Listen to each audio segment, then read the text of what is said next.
성령이 임하는 곳은 크게 두 곳이라고 할 수가 있습니다. 첫 번째로 성령이 임하는 장소는 사람들에게 임합니다. 구약시대는 성령님이 오시지 않았지만 하나님의 특별한 섭리 가운데 사사들이나 선지자들에게 성령이 임했습니다. 성령이 임하니까 초월적인 능력이 그 사람을 통하여서 나타나죠. 그 사사 삼손에게 성령이 임하니까 이 나귀 턱뼈를 가지고 블레셋 군사 1000명을 다 때려서 죽입니다. 그리고 선지자들에게 성령이 임하니까 그때 살아있는 권력이었던 왕과 방백들 앞에서 하나님의 말씀을 가감없이 전하지 않습니까? 이게 다 성령의 역사입니다. 신약 시대에도 사도들에게 성령이 임합니다. 베드로에게 성령이 임하니까 베드로는 그 당시에 학문이 전혀 없고 범인이었잖아요. 무식한 사람이었죠. 그런데 성령이 임하니까 가마력이 있는 사람으로, 설득력 있는 사람으로, 논리가 있는 사람으로 변했습니다.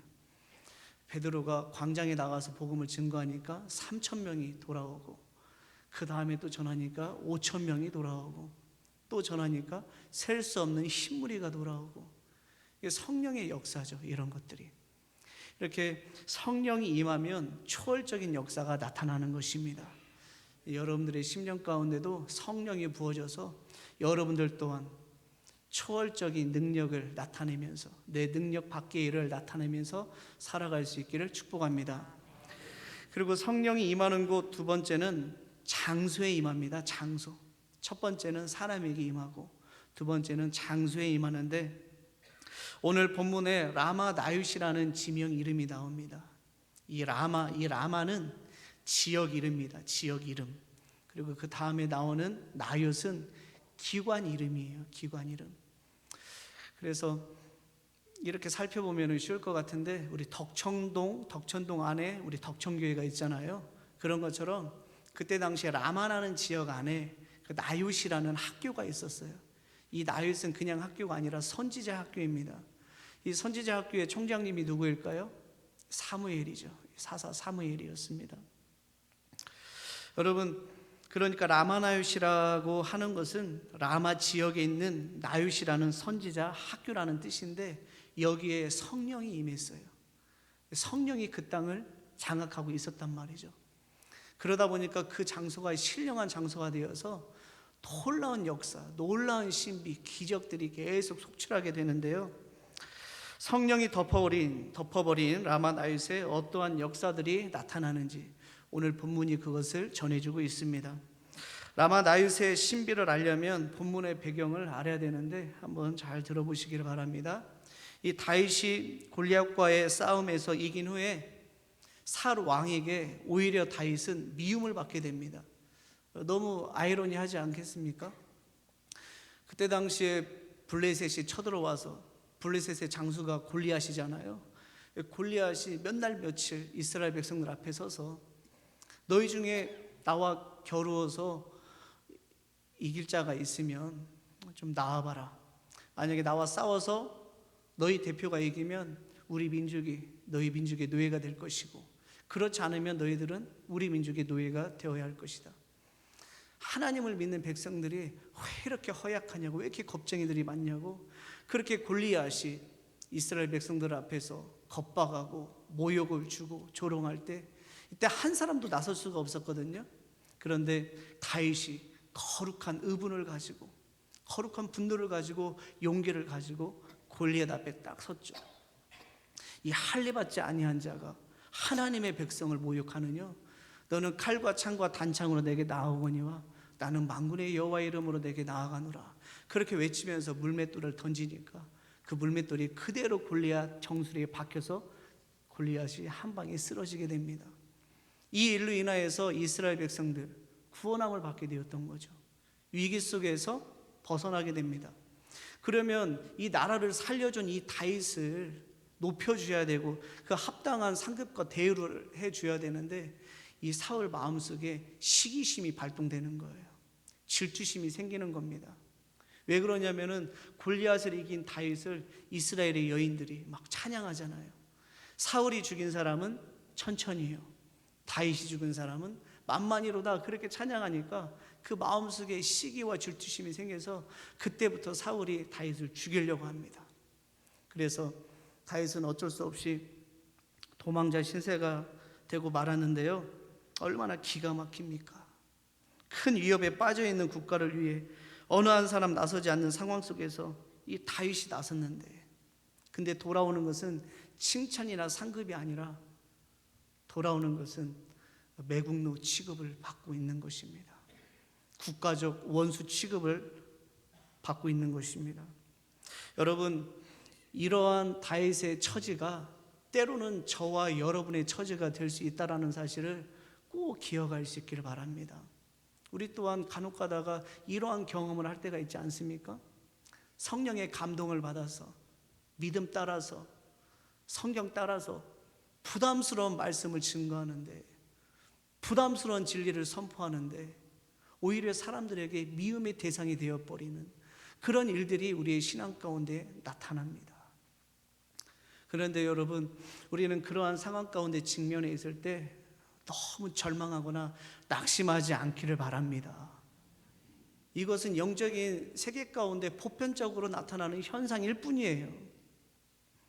다윗의 믿음의 행위가 오히려 미움의 빌미가 되었듯이 우리 또한 얼마든지 우리의 믿음의 행위가요, 사람들에게 미움의 근거가 될 수가 있어요. 왜 그러느냐? 이 세상에는 마귀가 개입하고 있잖아요. 마귀가 공중권세를 잡고 있잖아요. 그 마귀에게 감동받은 사람들이 곳곳에 포진되어 있잖아요. 그렇기 때문에 우리가 하나님 말씀 따라, 신앙 따라, 성령 따라 부담스러운 말씀을 증거할 때 핍박을 받고 어려움을 당하는 것은 당연한 것입니다. 진리 전쟁을 선포하면서 하나님께서 주신 감동에 따라서 메시지를 전하고 믿음의 선한 싸움을 싸울 때 우리가 가정을 구하고 내가 속해 있는 공동체를 살리고 내가 속해 있는 교회를 더 거룩하게 하고 이 나라와 민족 가운데 드리워진 흑암의 권세를 막아설 때 칭찬이 아니라 오히려 조롱이 될 수가 있는 것이고 중상모략을 당할 수가 있는 것이고 핍박을 받을 수 있게 된다. 여러분, 우리는 그럴 때 더 하나님께 감사해야 될 줄 믿습니다. 왜 그러냐면은 그럴 때 오히려 주와 복음을 위하여서 고통받을 수 있는 절호의 기회가 되기 때문입니다. 우리의 충성은 오직 하나님의 영광을 위한 충성이었기 때문에 하나님의 영광만, 하나님께서 영광 받으시면 족한 것 아니겠습니까? 우리는 어떠한 상황 속에서도 하나님만 알아주면 되는 줄 믿사오니 이러한 고백을 가지고 어떠한 상황 속에서도 초연하고 의연해하면서 하나님을 찬양하며 살아가야 될 줄 믿습니다. 골리앗으로부터 나라를 구한 다윗은 이후부터 사울의 미움을 받아서 도망자 신세가 되었죠. 다윗이 사울의 눈을 피해서 가장 먼저 도망한 곳이 어디냐면 오늘 본문에 나오는 라마의 나옳이라는 곳입니다. 라마 나옳. 다윗이 라마 나옳에 들어가서 거기서 피신하고 있었는데 얼마나 역사가, 놀라운 역사가 나타나는지 몰라요. 여러분들 또한 인생의 코너에 몰렸을 때 다윗처럼 숱한 원수들이 여러분들을 쫓아올 때 여러분들 또한 성령이 충만한 라마 나옳과 같은 장소로 도피할 수 있기를 바랍니다. 여러분, 다윗은 더 멀리, 더 견고하고 더 안전한 곳으로 도망갈 수 있었어요. 그런데 다윗이 도피처로 삼았던 곳이, 피난처로 삼았던 곳이 어디라고요? 라마의 나옳. 성령이 덮어버리고 성령의 임재가 있고 강력한 성령이 함께하는 그곳으로 나아갔단 말이에요. 여러분, 그러므로 우리 또한 이러한 모습이 있어야 된다는 것입니다. 거친 파도가, 거친 쓰나미가 나를 향해 올 때, 우리 가정을 덮으려고 할 때, 나의 생업의 터전을 덮으려고 할 때 우리는 어디로 도망가야 되는가? 어디로 피해야 되는가? 어디로 나아가야 되는가? 우리는 성령이 역사하는, 성령이 장악하고 있는 신령한 장소로 나아가야 된다는 거예요. 여러분, 다윗은 성령의 사람이었기 때문에 본능적으로 알았던 것이죠. 자기가 위협 가운데 처해 있을 때, 정말 인생의 시련 가운데 어디로 도피해야 되는지 다윗은 알고 있었어요. 그래서 다윗이 도피한 곳이 어디라고요? 성령이 장악한 라마의 나옳이었던 것입니다. 그러나 육적인 사람들은 인생의 시련과 고통이 찾아올 때 신령한 장소로 나아가지 않습니다. 신령한 장소는 최후의 보루처럼 생각하는 거예요. 그런 사람들에게는 이 신령한 장소, 라마의 나일과도 같은 장소는 차선입니다. 우선순위가 아니에요. 여러분들은 신령한 성령의 사람입니까? 아니면 육적인 사람입니까? 그것을 어떻게 하면 알 수 있느냐? 여러분들이 인생의 고난 가운데 내 발걸음이 어디로 향하고 있는가? 그것을 여러분들이 예의주시하면서 보게 되면 여러분들이 성령의 사람인지 아니면 육적인 사람인지 알 수가 있는 것입니다. 여러분, 성령의 사람이 되어서 인생이 코너에 몰렸을 때 신령한 장소, 라마 나일과 같은 장소로 피할 수 있기를 축복합니다. 다윗이 사울의 추격 속에서 라마 나일스로 도피했을 때 놀라운 일이 생기는데, 이 성령의 역사로 말미암아 이 다윗이 숱한 원수들 속에서 보호를 받습니다. 어떠한 보호를 받게 되는지 한번 들어보시면, 어떤 사람이 사울에게 찾아가서 밀고하게 되는 것이죠. 왕이시여, 당신이 찾고 있던 이 쪽제비 같은 다윗이 지금 라마의 나잇으로 도망갔습니다. 지금 거기에 숨어 있는데 빨리 군사를 보내세요. 아, 그래? 알겠다. 그러면 사울이 병사들을 차출하는 거죠. 병사를 차출해서 1차로 라마 나잇으로 보냅니다. 너희들은 지금 라마 나잇에 숨어 있는 다윗을 잡아서 나한테 데리고 와. 네, 알겠습니다. 그래서 병사들이 라마 나잇으로 들어가는 거예요. 근데 거기서 놀라운 일이 벌어지는데, 라마라는 지역에 들어가자마자 성령이 이 병사들에게 임한 거예요. 이 성령이 이 병사들에게 임하다 보니까 이 병사들이 예언을 하기 시작합니다. 어떠한 내용인지는 성경에 나와 있지 않지만 성령에 감화된 예언이기 때문에 하나님의 뜻을 선포했을 거예요. 다윗은 하나님의 사람이고 사울은 하나님께서 버린 사람이고 택한 백성은 다윗이고 불순종하는 사람은 사울이고, 이런 식으로 병사들이 이 성령에 장악이 되어서 막 예언을 쏟아놓기 시작하는 겁니다. 이러한 일들이 사울에게 들렸어요. 이 사울이 이 바보 같은 놈들, 안 되겠다. 더 훌륭한 군사들을 또 선별해가지고 차출해가지고 너희는 지금 빨리 라마 나잇에 가서 다윗을 잡아와. 네, 알겠습니다. 저희는 꼭 잡아오겠습니다.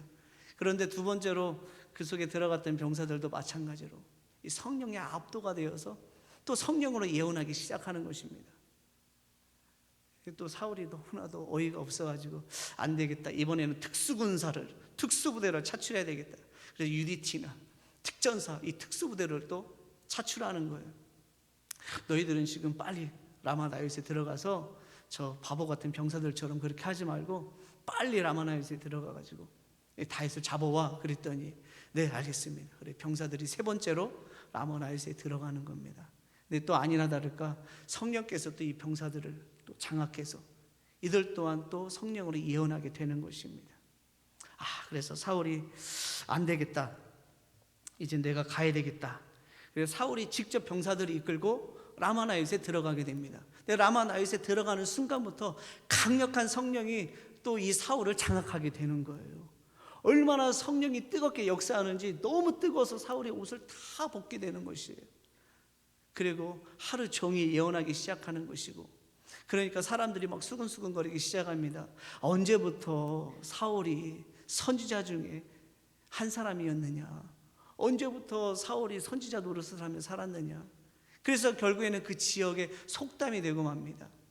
한번 사무엘상 19장 24절의 말씀 같이 한번 읽어보겠습니다. 24절, 사무엘상 19장 24절의 말씀,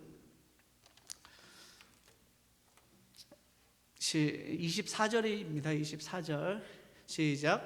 그가 또 그의 옷을 벗고 사무엘 앞에서 예언을 하며 하루 밤낮을 벗은 몸으로 누웠더라. 그러므로 속담에 이르기를 사울도 선지자 중에 있느냐 하니라. 아멘. 그 옛날 라마 나잇은 그 누구라도 오게 되면 심지어 악하고 추악했던 사울이라 할지라도 성령이 그 사람을 발부터 머리 끝까지 사로잡아 주셨습니다. 그 속에 아무리 시기와 질투가 있고 사나움과 분노가 들끓는다 해도 성령께서 그 마음을 녹여주시고요, 그 마음 가운데 하나님의 마음으로 충만케 해주셨습니다. 이 시간 축복하고 싶은 것은 우리 덕천교회도 이러한 라마나이과 같은 교회가 되기를 축복합니다. 아무리 사납고 아무리 분노가 가득 차 있어도, 아무리 마음속에 염려와 걱정과 불안과 두려움으로 충만하다 할지라도 우리 교회에 오기만 하면 그 모든 더러운 마음들이 녹아지고 모든 죄악의 사슬에서 풀려남을 받고요, 하나님의 마음으로 충만케 되어지는 역사가 우리 교회 가운데 나타날 수 있기를 축복합니다. 원통한 자, 억울한 자, 이 시대에 억울한 자 너무나도 많이 있잖아요. 계속적으로 반복되는 문제 앞에 고통스러워하는 자들, 악령에 시달리는 자들, 우리 교회 가운데 오기만 하면 그 모든 저주의 권세가 물러가고 세상에 알 수 없어 줄 수 없는 평강과 기쁨으로 충만케 되어지는 교회, 그러한 교회가 우리 교회가 되기를 원합니다. 어떠한 이유가 아니에요. 찬양이 뜨겁고 말씀이 은혜롭기 때문이 아니라 성령께서 우리 교회를 덮고 있고 장악하고 있기 때문에 그냥 오기만 해도 흉악의 결박이 풀어지고 멍에가 꺾어지게 되는 교회, 그러한 교회가 우리 교회가 될 수 있기를 축복합니다. 더 나아가 한국교회 전체가 라마나잇과 같은 교회가 되기를 간절히 소망하는 것입니다. 마지막으로 살펴볼 것은 라마나잇에 왜 이러한 역사가 나타났는가, 어떻게 하면 우리 교회도 라마나잇과 같은 신령한 교회가 될 수 있을까? 한번 따라서 하겠습니다. 성령의 사람이 모이면 라마의 나윗이 된다. 예, 성령의 사람들이 모이기만 하면 우리 교회 또한 라마의 나윗이 될 줄 믿습니다. 라마의 나윗은 성령의 본체와 같은 사무엘이 총장으로 있었던 학교입니다. 성령으로 충만한 사무엘 총장 밑에 수많은 선지자 무리들이 경건의 훈련을 쌓아갔던 곳이 바로 라마의 나윗이에요. 성령 충만한 스승 밑에 성령 충만한 제자가 나오는 것은 너무나도 마땅하고 당연한 것 아니겠습니까? 우리는 그러한 이유 때문에 우리 담임 목사님을 위하여 더 중보기도 해줘야 될 줄 믿습니다. 물론 늘 성령 충만하시지만 사람이기 때문에 성령이 소멸될 때도 있거든요. 아닌가요? 성령이 가끔씩 소멸될 때가 있단 말이죠. 그래서 우리 목사님 성령이 소멸되지 않기를 위하여서 성령이 충만하여서 그 충만한 성령의 생수의 강이 성도들에게 흘러가서 우리 성도들도 다 성령으로 충만한 사람 되게 해달라고 우리 그렇게 기도해야 될 줄 믿습니다. 우리 교회 가운데 성령의 사람이 모이면 그 성령의 인도함 따라서 기도하고 찬양하고 예배드리고 순종할 때 이곳은 기적의 땅이 될 줄 믿습니다. 바라기는 2000년 전에 마가의 다락방에 임했던 성령의 불이 다시 한번 우리 교회 가운데 임하여서 그 옛날 라마나잇의 기적이 우리 교회 가운데 재현될 수 있기를 축복합니다.